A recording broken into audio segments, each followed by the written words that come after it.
Welcome to Cross Platform Podcast, where we discuss how to solve productivity problems across platform. I'm Augusto Pinot, And I'm Art Gelwix. and today we are on episode 99, Giving Thanks. Mhm. And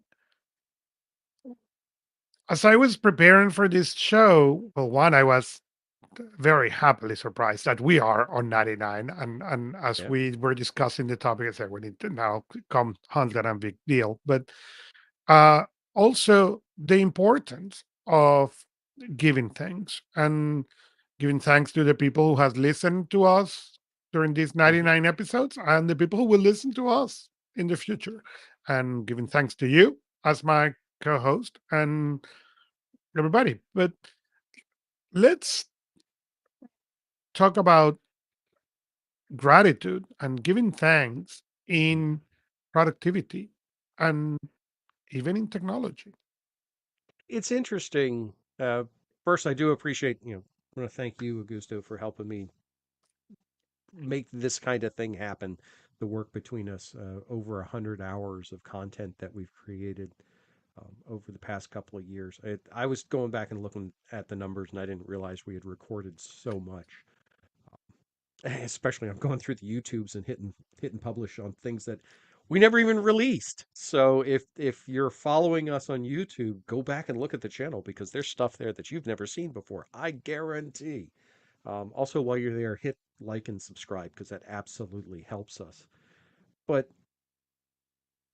I appreciate this opportunity that we get to have a platform to be able to have these conversations around topics that I know other people are challenged with, that we're challenged with, and to be able to use each other as a sounding board and explore these types of things. And certain circumstances are pretty deep, pretty profound type. I don't want to oversell it, but some of them are pretty deep topics.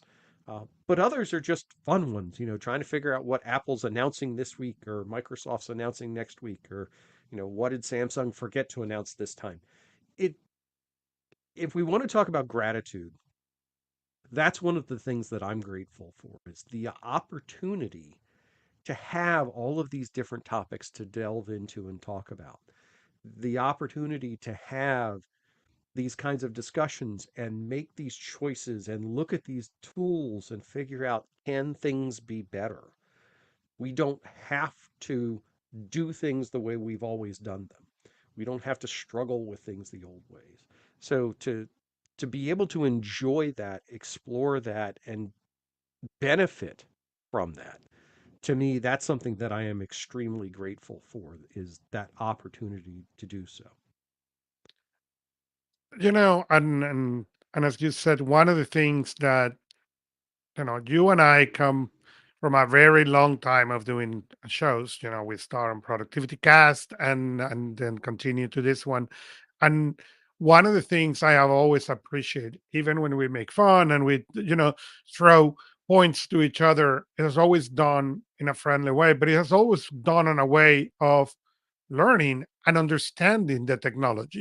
Even on the years where there was a difference, and things on the Android were better and some things on the iOS were better, and was always done in a very good way. And that's exactly what created this podcast, because as you said, there are real problems, but there are real one of the things you find you it's hard to find, and I think we come and do a decent job on it, is to find an objective person who can understand both. And neither you or I understand both necessarily, but we Mhm. complement each other very well, and that allows that understanding allows the people to bring their cross-platform problems, to bring, hey, you know what, I now come to work and they are giving me this iPhone, but I have been an Android person. Should I move? Should I? Is really the ecosystem? And that was a conversation that actually came from this podcast. So one of our listeners who called me and say, I now at work, they replace my Chromebook and they give me a Mac. and I have never used a Mac, and I'm completely lost. And then they got an iPad after that. Mhm. And after he got the two things, he was an Android person. He was like, okay, my family wants to move to iPhone. I have an Android, but for work, I'm working on this Mac and this iPad. What should I do? And it was through listening to this podcast that this person made the decision to unify, to build that ecosystem. We were talking on the pre show about the Chromebooks Plus that are coming and the rumor that Samsung most likely is going to release one, and how, from an ecosystem perspective, that make so much sense to you that it may not make any sense to me. As we have said, for me, the ecosystem is iOS. And it makes sense to me to stay as close as possible to that ecosystem. It works great. I can grab any of my devices and be up and running. And that is something that it's very difficult to understand when you have not experienced it. But it's very Mhm. good to listen to the person who have experienced that. I remember when I heard Mike Hurley and Gray, and his name is escaping me. Mhm. Um, Talking about the multi-pad lifestyle, the multi-iPad Right. lifestyle, and how they were using the iPad not to fully, or yeah, they were synchronizing, but depending on the iPad, the device they were grabbing, there was a center for that device. There was a Mhm. main purpose for that device, and how that was helping them concentration. And even for a person who have the devices, that was very important to hear others testing what makes sense to you and what sounds interesting to you. And so that's something that we have been able to bring, over 99 episodes. Right. We've never, I don't think once we've gone through and said we have the answer to anything. That's part of the nature of this show. Because we look at things from different perspectives, because we look at things from different platforms and different implementations and experience sets, uh, the acknowledgement every time that there are multiple ways to accomplish something, that there are what is the right way for someone is the wrong way for someone else. Mhm. I think that's one of the things that we've tried to stress in this show that I think people can carry forward, not only looking at technology, but just looking at things in general. We happen to unfortunately be at a point in the world where we view things far too black and white and we lose the grays in between. And those grays are what make the difference when it comes to what is the right fit, what how can we operate together. And yeah, we make the joke, the Apple, the iOS, the Android, the green bubbles, the blue bubbles, all of that stuff. And it's great fun. And it's great fun. But that said, if it works, use it. If it Correct. doesn't work, don't use it. And I think that's a very realistic approach. But again, that's one of the things that I'm grateful of is that we're not trying to, neither one of us is trying to push forward an agenda to say that if you do it this way, this is the only right way, and you will be successful if you do it only this way. Eh, Neither one of us is naive enough to think that that is even a realistic way to approach the world. And especially when we're talking about things like technology and productivity, everybody functions differently, everybody uses technology differently. So it just makes sense to look at it as cross platform. And it's very interesting. You said that I was the last couple of weeks. My daughter start high school this year, and as every other child who has gone through high school, you come in from a very protected middle school to now you come to this space where there is less protection. They give you a hose and they told you can drink as much water as you want from this hose. And she's doing what we all did, drinking from the Mhm. hose. Okay. And the interesting thing is how, you know, we've been able to bring those principles for her, Mhm. okay, and explain to her, hey, this is what I do, okay, but being able to say, hey, go and listen to the show and hear a completely different perspective, because there is no one perspective and there is no one answer. For me, it works very well to live on iOS, but not for Mhm. everybody. That works for me. For you, you live most more on Android and Dex, and we were discussing on the pre-show about our own pain and our own wish list and our own things that we want to improve. Because the interesting thing, and I hope is a message we have been able to send, is even when we reach at those moments and we think, okay, now I have the perfect solution, that thing is very, very, very short lived. And before you Yeah. notice it, technology, there is a trick on technology that now make everything fall apart. Yeah, I can't help but think about, talking about the technology that you think is the answer, and then all of a sudden it curls up, dies, and blows away. I mean, I think about my favorite Chromebook that I've had, and I love that device, and I'm tooth and nail trying to not have to give it up because it's just gotten long in the tooth. But you have to recognize that that time continues. And again, thinking of things that you're thankful of, I'm thankful that technology is not static. I'm thankful that this continues to evolve, continues to change, and in most cases improve, and that we have the opportunity to explore these things and figure out, can we use it? Can we not use it? What can we do with it? What can we do with it outside of what we're told we should be doing with it? What are the creative ways that we can apply with it? What are these tools that we have? And if I think about just generalized technologies that I'm very thankful for, the fact of the improvement in photography capabilities in smartphones is one of the things that, since the day that started, I've always been thankful for that. Not because it's cool, because I think it opened the doors for so many people to be able to take pictures and edit pictures and explore that world. I'm an old school darkroom guy. I used to shoot black and white in an old dark room with the three pans of chemicals and all that happy stuff and the red light overhead. And it was a very high cost of entry into that world. Well, Mhm. now you have technology that just blows the doors off of that in your back pocket. So to be able to have that and then have the opportunity to explore that, yeah, that's the kind of thing that I'm really thankful about, specifically, if we want to pick out one.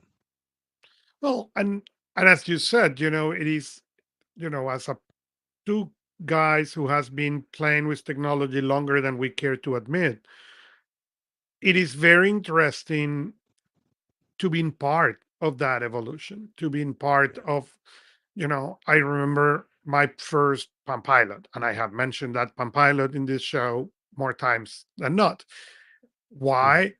Because that was an incredible piece of technology.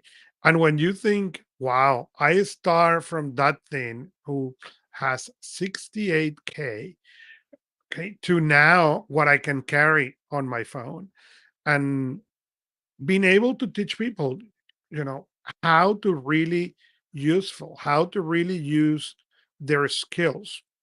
So I was asked, as I was sharing with my daughter, I was asking her, as I have said in this show, what is your main device? Because for her, she had a phone, she had a tablet, she had a laptop. What is your main device? And your productivity need to go around that main device, not around, oh well, I will do productivity different when I'm on the laptop than when I'm on the phone than when I'm on the tablet. No, no, no, no, no. Pick what is the one. Doesn't matter which one it is.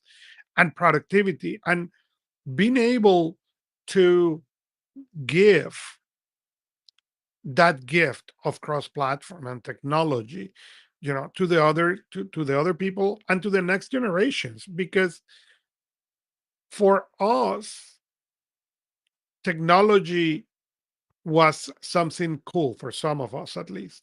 For the new generations, technology is a need.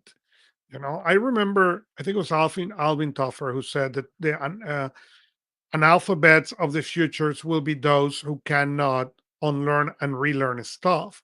I remember when I read that many, many years back. And it took me many years to catch up, to understand it from the perspective I see it now, and see how scary that future is for the people who is coming after us, and even for our Hmm. generation. When I see my parents, okay, who I see my dad and my mom. Okay, my dad, he reached the point where he don't want to learn any more technology. Okay, Right. and my mother at least still wants to tinker and try to learn stuff, but for my dad it's scary.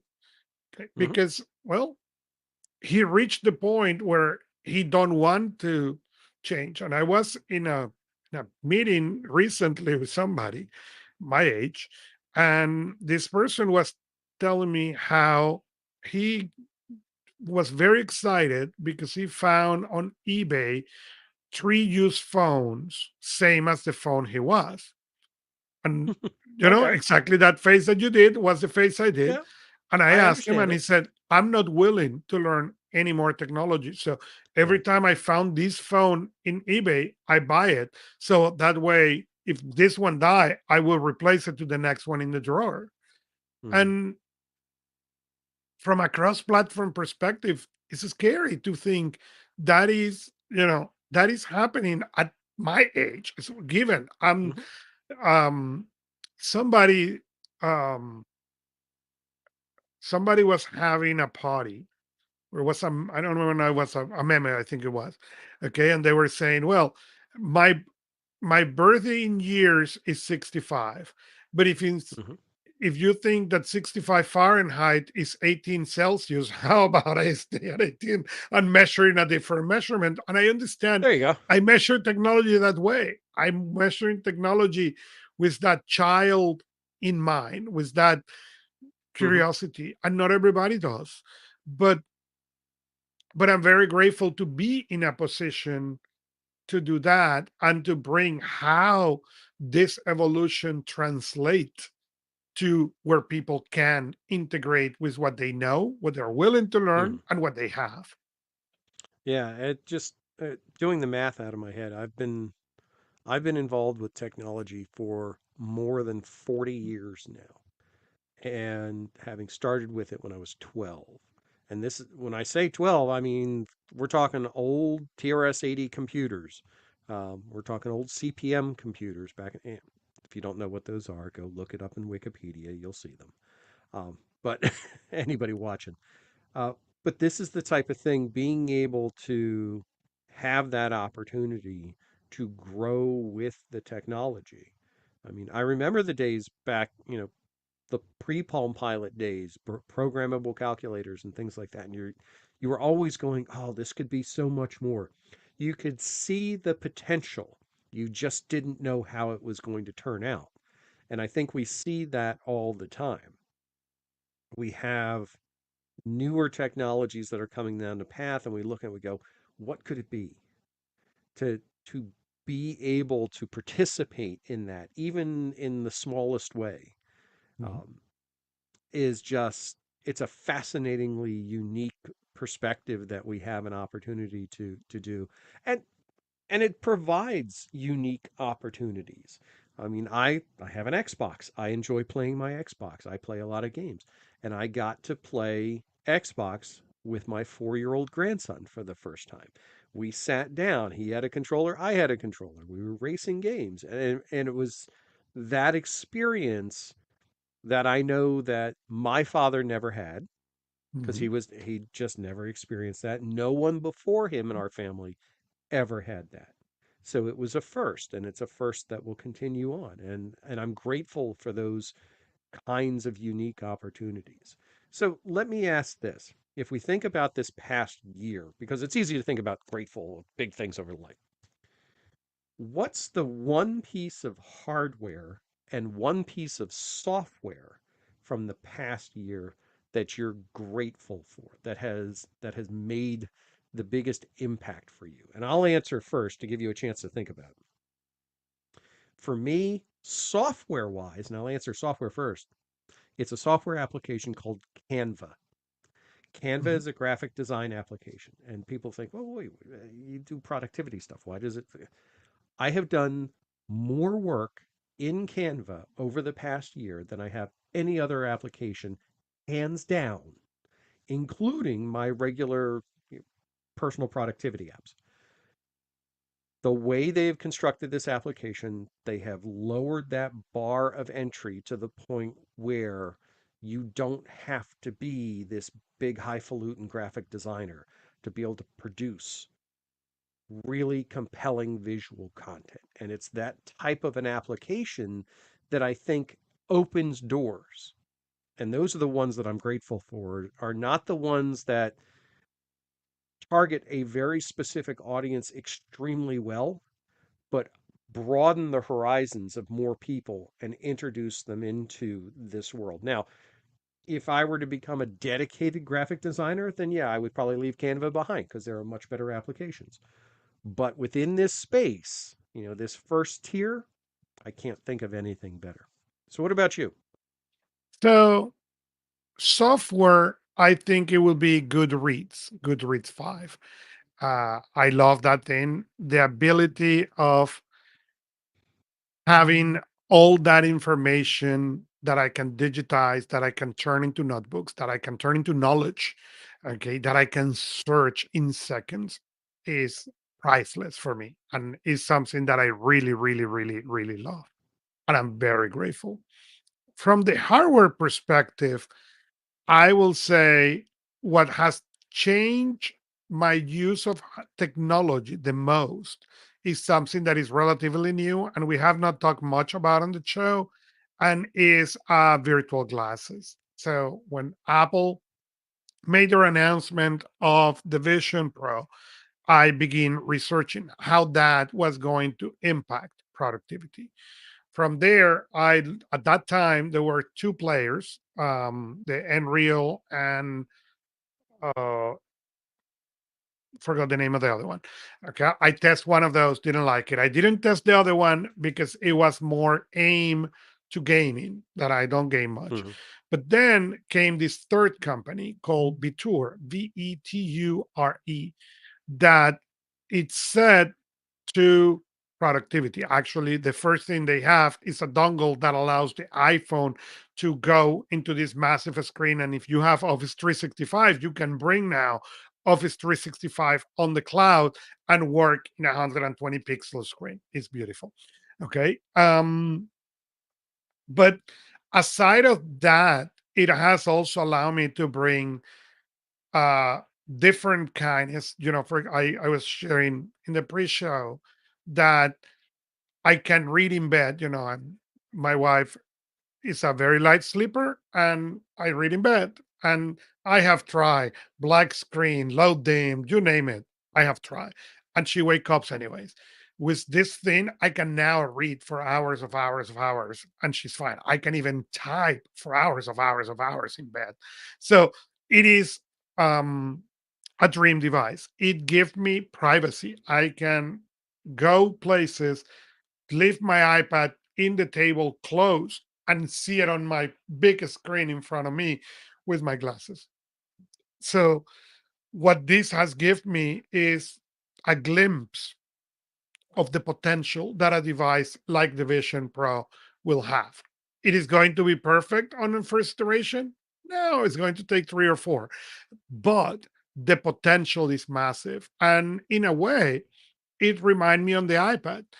I Hmm. remember when Steve Jobs showed the iPad and people said, "Oh, it's like a big phone." And I was like, "No, people, you don't understand the potential of this thing, given it has taken them years to perfect it."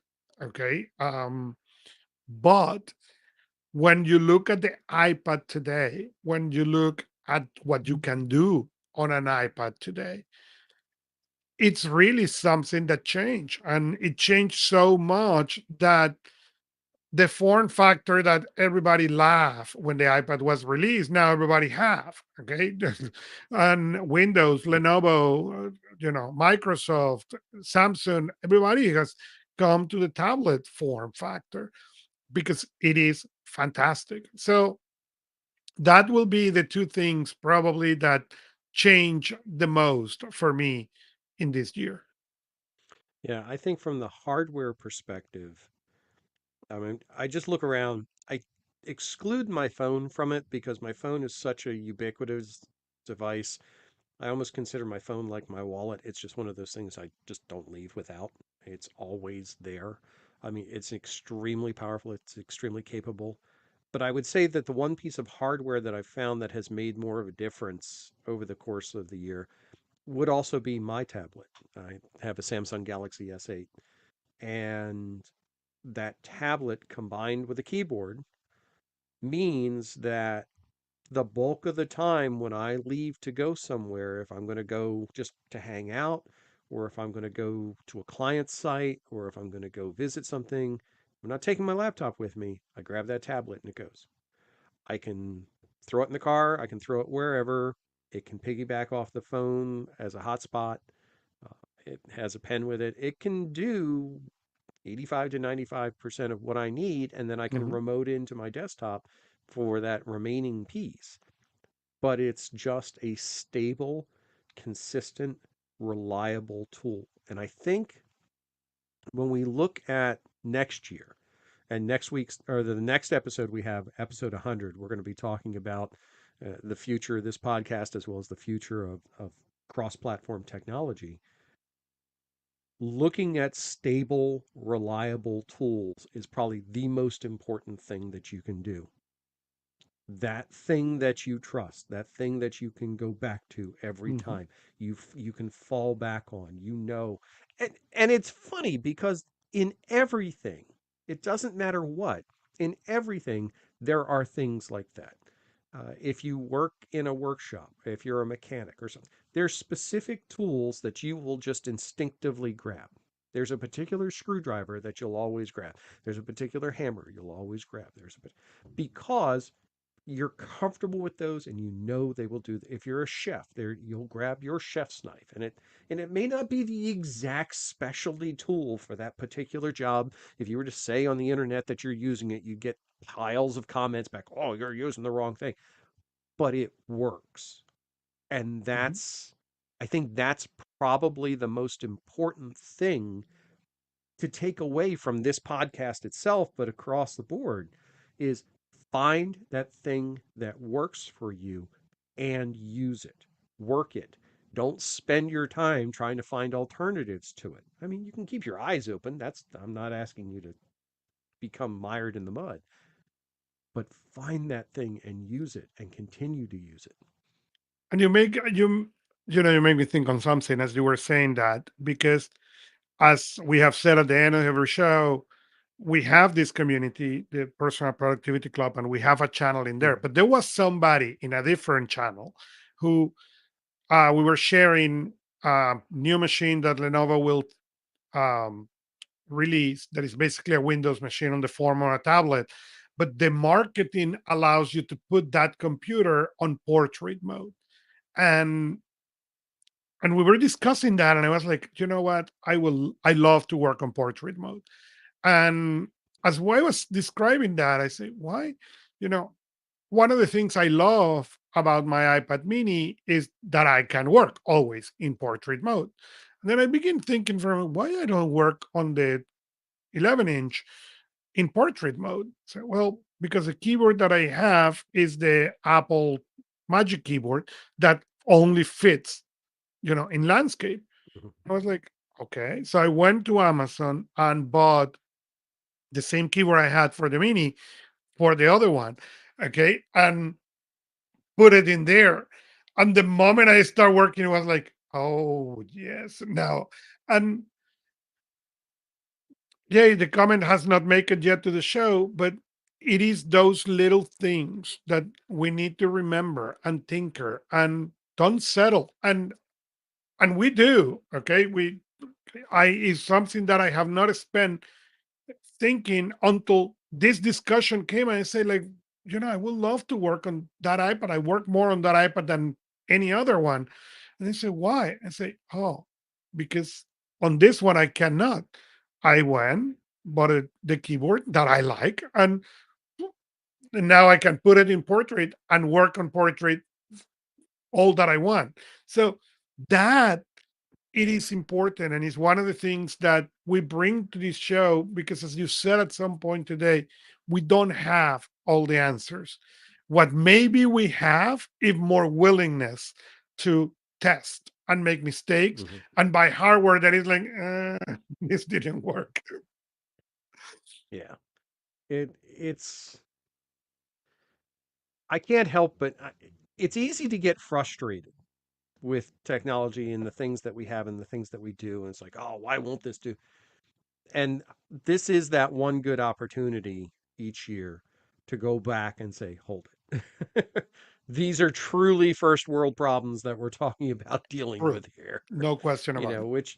which piece of technology am I going to use for this? Which device am I going to, I mean, this, we have there's a, oh, I forget. There's a term for it. There's a phrase. I'll come up with it and put it into the comments when we post it. But it's one of those situations where I enjoy these unique opportunities, and this is why I do want to remind everybody who listens: come join us, engage and participate, and talk to us.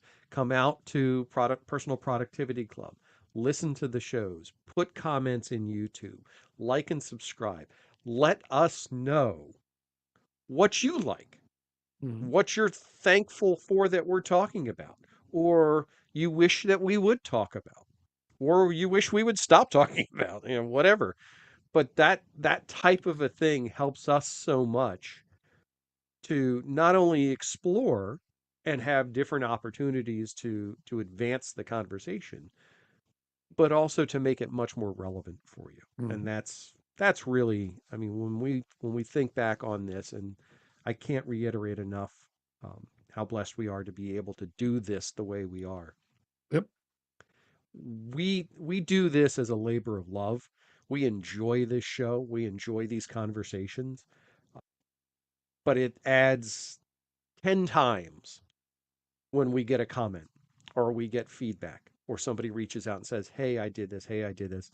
We had a comment in the cross-platform podcast section of the Personal Productivity Club where one of the listeners said, "I was listening to your multiple devices versus multiple screens and had never thought about turning my monitor vertical." And that just, I'm like, "Yeah, that's kind of a thing." And her response was, "This has made all the difference." Mhm. That is amazingly powerful for us to Yep. know that at least, every time somebody responds that way or gives us an idea that something that we've discussed or we've explored uh, has helped them in some way, that is that thank you, that gratitude. That's the gratitude that we love. We Yep. absolutely love. So Yep. we enjoy doing this, and we plan to continue doing this for quite some time, I think. I can agree with you more. So with this, follow us where you like to listen to podcasts, like us or subscribe to us and leave us a review. You can, as we said, interact with us in personalproductivity.club. We are Augusto Pinot and Argel Wicks, and we will see you next time from your favorite device. Thank you.